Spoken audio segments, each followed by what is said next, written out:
Pia jeshi la polisi limewakamata watu wawili ambao wamefahamika kwa majina ya Lunyiliko Zablon Mloe, huyu ana miaka 52, pamoja na Zawadi Samola Msigwa, huyu ana miaka 43, ambao walikuwa wanatafutwa kwa tuhuma za mauaji ya mtu ambaye amefahamika kwa jina la Layton Zablon Mloe, wakimtuhumu kwa ushirikina huko katika kijiji cha Ivigo Igosi, wilaya ya Wanging'ombe.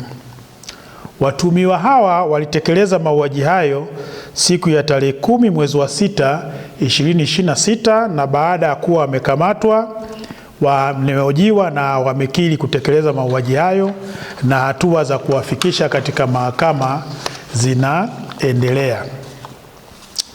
Mtuhumiwa mwingine aliyekamatwa ni mtu ambaye amefahamika kwa jina la Juhudi Ernesto Mkosa, miaka 30, aliyekuwa anatafutwa kwa kosa la kutenda tukio la mauaji lililotokea tarehe 29 mwezi wa 11 2025 huko katika kijiji cha Kijombe, ambapo alimuua mtu ambaye amefahamika kwa jina la Ernesto Lutengamaso Mkosa ambaye ni baba yake mzazi.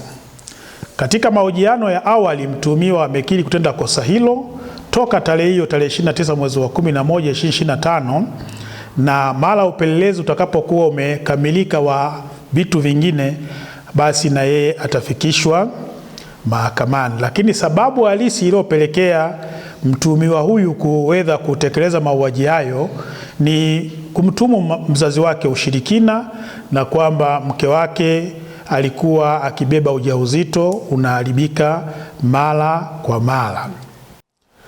Kwa kushirikiana na polisi wilaya ya Mbalali mkoa wa Mbeya,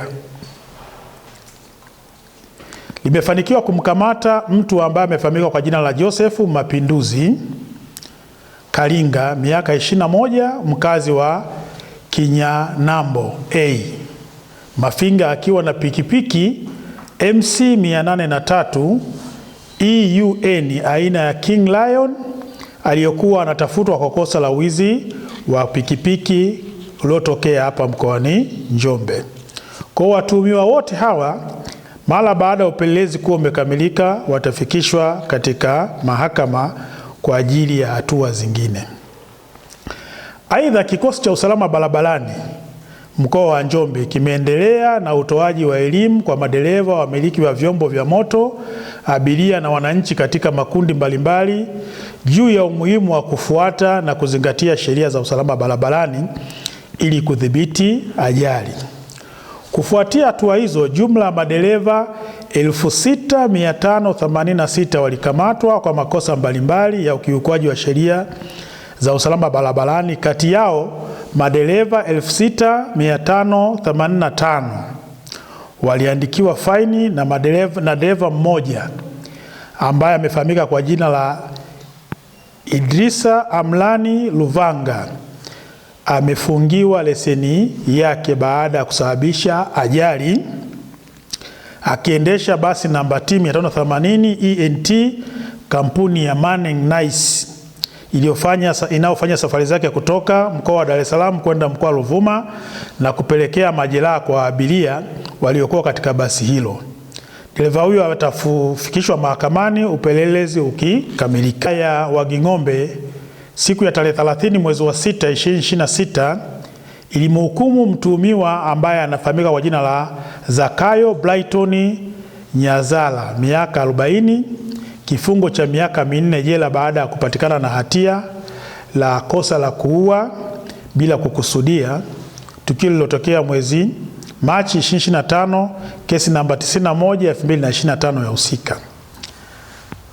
Aidha, tarehe 29 mwezi wa 6 2026, Mahakama Kuu Kanda ya Iringa iliwahukumu Justin Levi Tulime, miaka 43, na Nesta Elasto Muhanda, miaka 34, kifungo cha miaka 7 jela baada ya kupatikana na hatia ya kuua bila kukusudia. Hii ilikuwa ni kesi namba 9 ya mwaka 2024.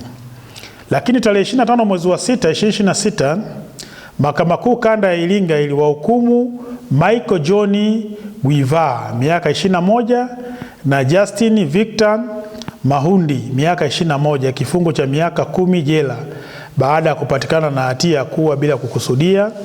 Hii ni kesi namba 292 ya mwaka 2024. Lakini tarehe 3 mwezi wa 7 mahakama ya wilaya ya Wanging'ombe ilimhukumu James Damson Ngole miaka 34 huyu kifungo cha miaka 2 jela au kulipa faini ya shilingi 200,000 baada ya kupatikana na hatia ila kosa la kujifanya mtumishi wa serikali ambaye alikuwa anajiita afisa usalama. Kwa hiyo amehukumiwa kwa kesi namba 129 ya mwaka 2029. Hivyo Jeshi la Polisi katika mkoa wa Njombe kupitia polisi jamii litaendelea na mikakati yake ya kuyafikia makundi mbalimbali